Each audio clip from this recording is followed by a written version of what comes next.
Good morning, good afternoon, good evening.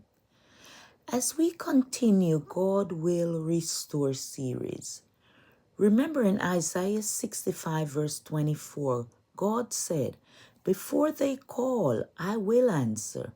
While they are still speaking, I will hear." Remember, child of God, pray until something happens.